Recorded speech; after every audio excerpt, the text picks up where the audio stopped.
Students, तो कल हम लोगों ने mechanical properties of bulk matter में कुछ चीज़ें समझी थी कि इलास्टिसिटी वर्ड का लिटरल मीनिंग क्या होता है, क्या चीज़ टेंसाइल होती है, क्या कंप्रेसिबिलिटी होती है, और हमने अलग अलग elastic coefficients, Young modulus, bulk modulus, modulus of rigidity, इन सब चीज़ों को समझा था। आज के इस वीडियो में हम लोग एक बहुत इंपॉर्टेंट टॉपिक को डिस्कस करने वाले हैं, that is elastic potential energy in a stressed wire and Poisson ratio. ये भी आपके सिलेबस का ही पार्ट है और बहुत इंपॉर्टेंट पोर्शन है जिसको इस वीडियो हम लोग कवर करेंगे। तो पहले तो ये चीज़ आप समझ लीजिए, मैं पिछली भी कई वीडियो लेक्चर्स में आपको ये बता चुका हूँ कि जब भी आपको कुछ पोटेंशियल या पोटेंशियल एनर्जी कैलकुलेट करने की का चांस मिले या कैलकुलेट करने को कहा जाए तो उसका लिटरल मीनिंग एक्चुअली वर्क से होता है।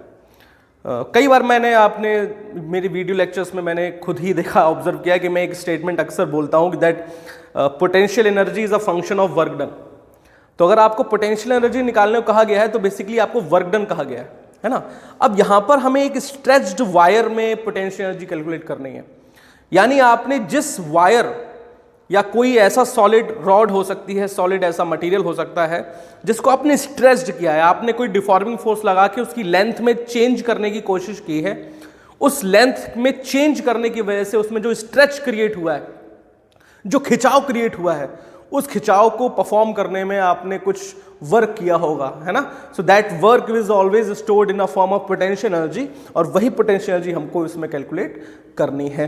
तो आप मान लीजिए कि अगर आपके पास ये कोई रॉड है, उसका आपने एक एंड फिक्स कर रखा है और आपने इसमें कुछ डिफॉर्मिंग फोर्स लगाया, या आपने दोनों साइड से डिफॉर्मिंग फोर्स लगाया, ठीक है, आपने इस तरफ फोर्स लगाया, उसको खींचा आपने दोनों तरफ से, है ना, और उसकी जो ओरिजिनल लेंथ है वो मान लिया L है, cross section area capital A है, cross section area capital A है।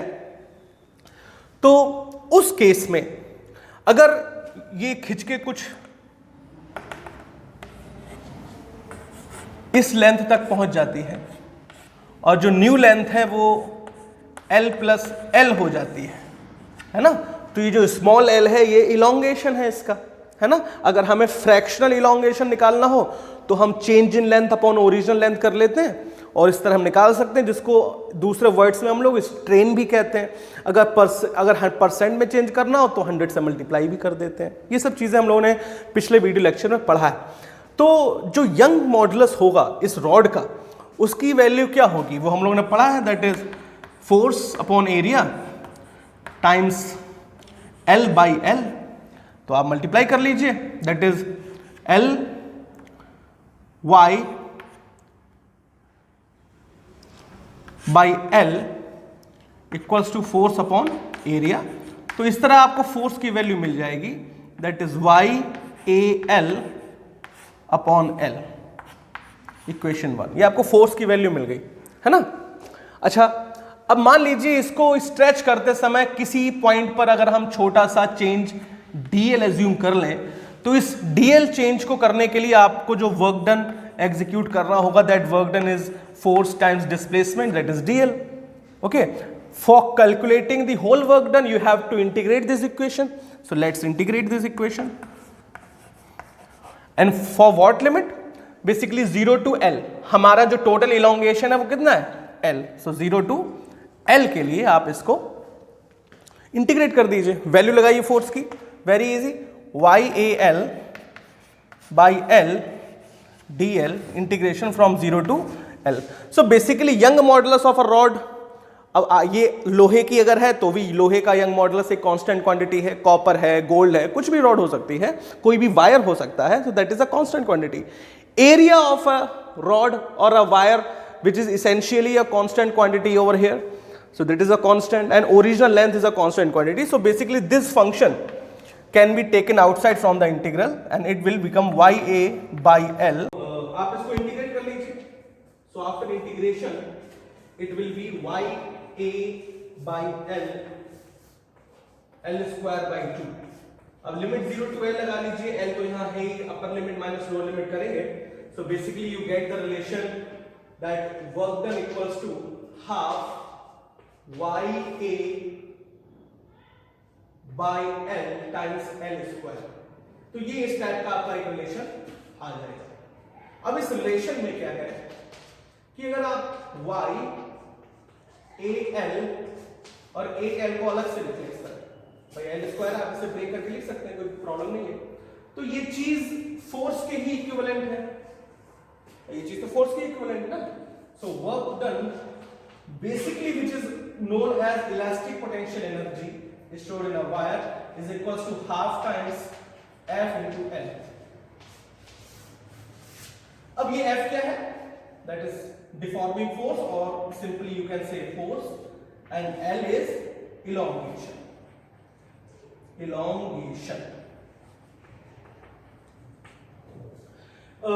अगर आप इसमें एनर्जी डेंसिटी की बात करें, if you talk about the energy density, तो एनर्जी डेंसिटी के लिए आप इसमें एक और काम कर सकते हैं कि आप इस एनर्जी डेंसिटी को निकालने के लिए वॉल्यूम से डिवाइड कर सकते हैं। तो अगर आप इस इक्वेशन को वॉल्यूम से डिवाइड कर दें तो भी एक बहुत इंटरेस्टिंग रिलेशन आपको मिलता है। So if we divide this one, इसको कुछ नाम दे देते हैं इक्वेशंस को, है ना। इस इक्वेशन को 1 नाम दे दिया, इसको दे देते हैं 2, this one is 3 and suppose 4। तो अगर इक्वेशन 4 को हम वॉल्यूम से डिवाइड कर दें, okay,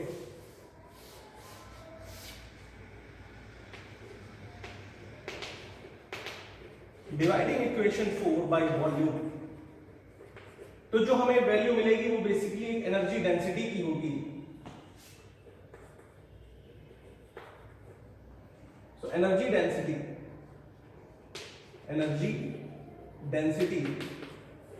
is equals to half YAL upon L times L divided by volume, or volume means area into length, like this. So now area and area can be cancelled, so it will become half YL over L times L upon। तो अगर आप इसे observe करें इस function को, so YL over capital L is basically force per unit area, and the force per unit area is basically called stress in terms of bulk properties. So this is will become half times stress, and L upon L, that is elongation divided by the total length of the wire, or we can say initial length of the wire. So change in dimension upon original dimension, that is string. So energy density for stretched wire is half stress into strain.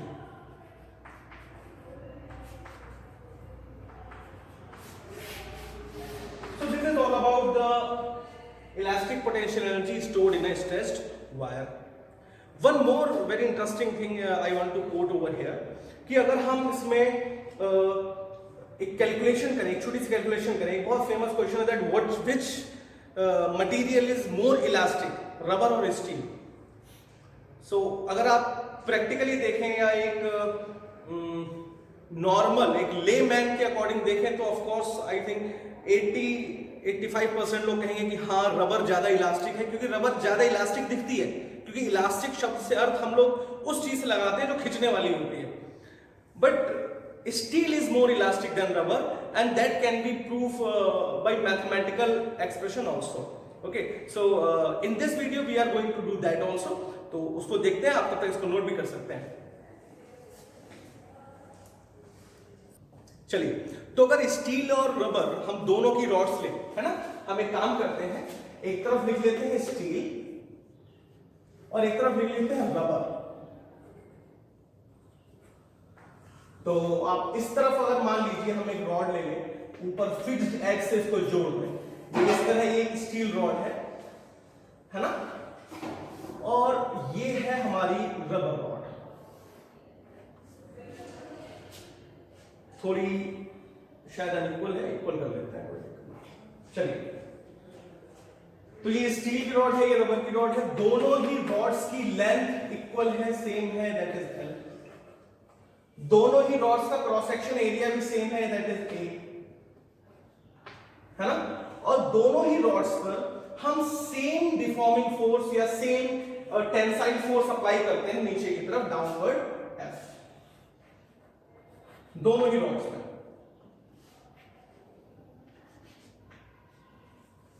तो जाहिर है कि जो elongation होगा वो steel में कम होगा, लेकिन रबर में इलोंगेशन थोड़ा ज्यादा होगा, हो सकता है काफी ज्यादा भी हो जाए, है ना। तो अगर हम इलोंगेशन इन स्टील को LS लिख लें, इलोंगेशन इन रबर को LR लिख लें, तो young modulus for steel will be YS equals to force upon area divided by strain, that is LS by original length। बिल्कुल ऐसे ही Young's modulus for rubber can be written as force per unit area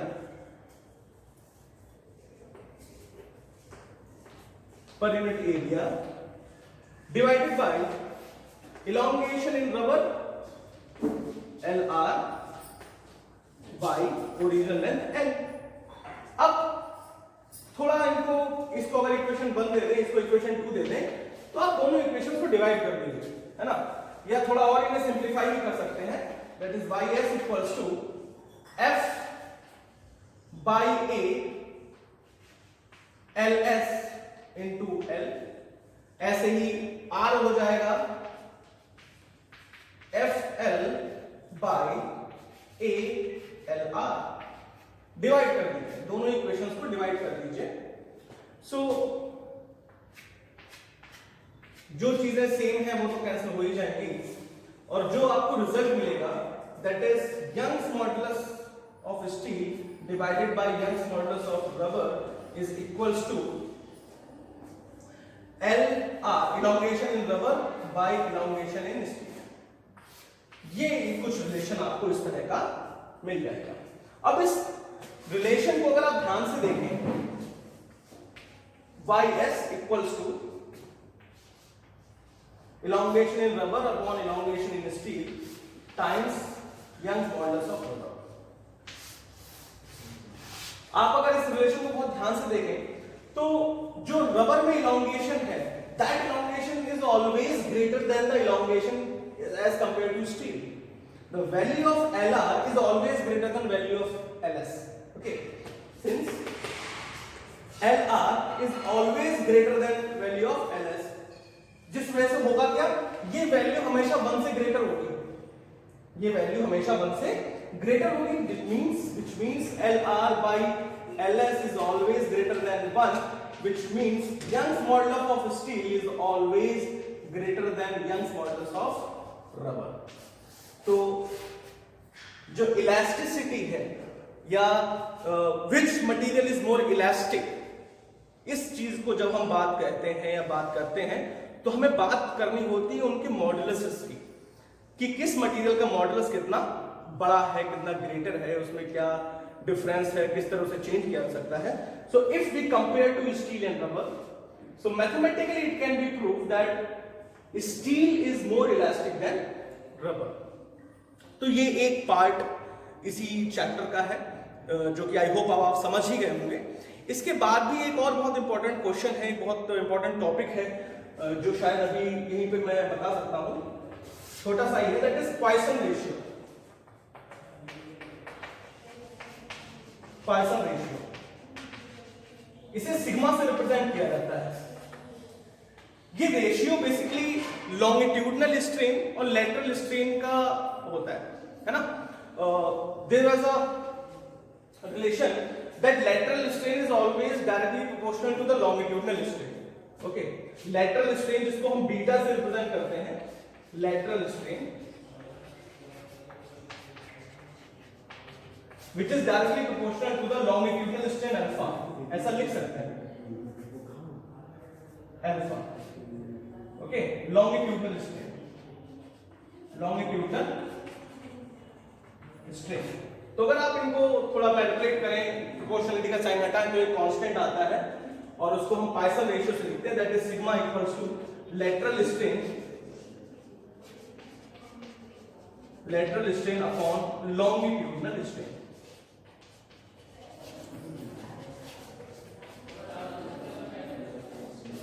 longitudinal strain, ये formula एक इस तरह हम लिखा जा सकता है। अगर इस फॉर्मूले को थोड़ा आप और एक्सप्लेन करें, प्लीज आप एक बार स्क्रीनशॉट ले लीजिए, चाहे तो बोर्ड का, मैं हट जाता हूं, आप वीडियो के मिडिल में वीडियो का इसका स्क्रीनशॉट ले सकते हैं बोर्ड का। चलिए, आई होप आप लोगों ने ले लिया होगा।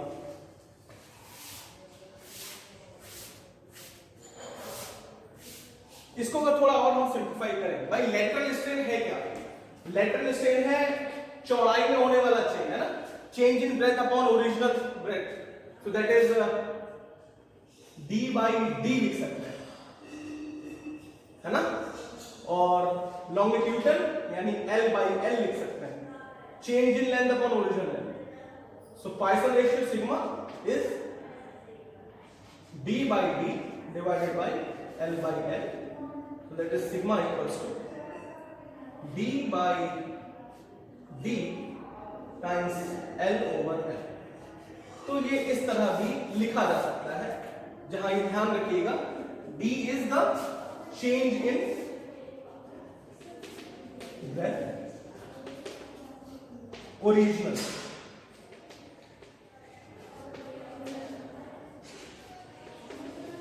l is elongation या change in length, L is original length. तो ये चीजें इस तरह जो है गवर्न होती हैं। इसके बाद भी एक टॉपिक बहुत अच्छा है, बेसिकली 3-4 रिलेशंस हैं जो कि आपके सिलेबस में तो नहीं है, लेकिन अगर आप नीट की या जेईई मेंस एडवांस की तैयारी करते हैं तो बड़ा आपके लिए हेल्पफुल रहेंगे अगर आपको वो रिलेशंस याद हो या पता हो।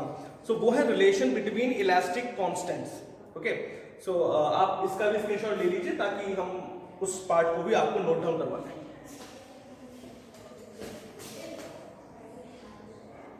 हमारा आज के इस वीडियो लेक्चर का लास्ट कवरिंग टॉपिक है। हम लोगों ने इलास्टिक कांस्टेंट्स जो भी पढ़े हैं, चाहे यंग्स मॉडुलस वाई हो, बल्क मॉडुलस के हो, शेयर मॉडुलस या मॉडुलस ऑफ रिजिडिटी ईटा हो, और अभी जो हम लोगों ने पढ़ा पाइसन रेशियो सिग्मा, इन चारों का आपस में एक इंटर रिलेशंस होते हैं। तो वैसे तो ये कई टाइप में होते हैं, आप इनका डेरिवेशन भी कर सकते हैं, लेकिन वो सिलेबस में नहीं है। आप अगर बीएससी या फिर मैकेनिकल इंजीनियरिंग वगैरह करें तो उसमें शायद आपको सिलेबस में बीटेक बीएससी में मिलेगा, बट अभी आपके सिलेबस में वो नहीं है। अगर फ्री टाइम मिला तो मैं उसका डेरिवेशन और उसको किस तरह हम लोग ड्राइव करते हैं वो भी मैं आपको सिखा दूंगा, बता दूंगा। जो 4 रिलेशन है वो बेसिकली ये है। सो ये रिलेशन है हमारा ईटा वाई और सिग्मा में, that is eta equals to Young's modulus divided by 2 times 1 plus sigma, and the second one is between yk and eta, that is 3 by y equals to 1 by 3k plus 1 by eta. Third one is bulk modulus k equals to Young's modulus divided by 3 times 1 minus 2 sigma, and fourth one is Poisson ratio sigma equals to 3 times bulk modulus minus 2 times shear modulus divided by 2 times shear modulus plus 6 times bulk modulus। तो ये जो हमारे पास 4 relation है, आप इनका भी screenshot जरूर ले लें, नोट कर लें, क्योंकि ये जो रिलेशंस है बड़े इंपॉर्टेंट है। कभी कभार क्वेश्चंस जो कॉम्पिटिटिव एग्जाम्स में आते हैं, जो स्टूडेंट्स एनडीए वगैरह की तैयारी करेंगे आफ्टर 12, उनके लिए भी ये बहुत इंपॉर्टेंट है, क्योंकि अक्सर इंटररिलेटेड क्वेश्चंस आ जाते हैं। आपको चारों में से कोई एक रिलेशन दिया होगा या चारों दिए होंगे, किसी एक रिलेशन में कुछ प्लस की जगह माइनस कर दिया जाएगा और पूछा जाएगा इनमें से कौन सा रिलेशन है जो गलत है। तो कई टाइप के क्वेश्चंस बनते हैं इन रिलेशन से, तो ये इसीलिए मैंने आप लोगों को कराया है। और इसके बाद आज ये हमारा चैप्टर जो है कंप्लीट होता है, बल्क प्रॉपर्टीज ऑफ मैटर या mechanical properties of bulk matter. कल से या अगले वीडियो लेक्चर से हम लोग अपने नेक्स्ट चैप्टर को स्टार्ट करेंगे। और जैसा कि मैंने आपको बताया, न्यूमेरिकल सेशंस हम लोग लाइव किया करेंगे, उसके लिए रिकॉर्डेड लेक्चर नहीं होगा। तो न्यूमेरिकल सेशन में लाइव जुड़ने के लिए प्लीज चैनल को सब्सक्राइब कीजिए, बेल आइकन को प्रेस कीजिए ताकि आपको लाइव न्यूमेरिकल सेशंस के भी नोटिफिकेशंस मिलते रहे। Okay, thank you students.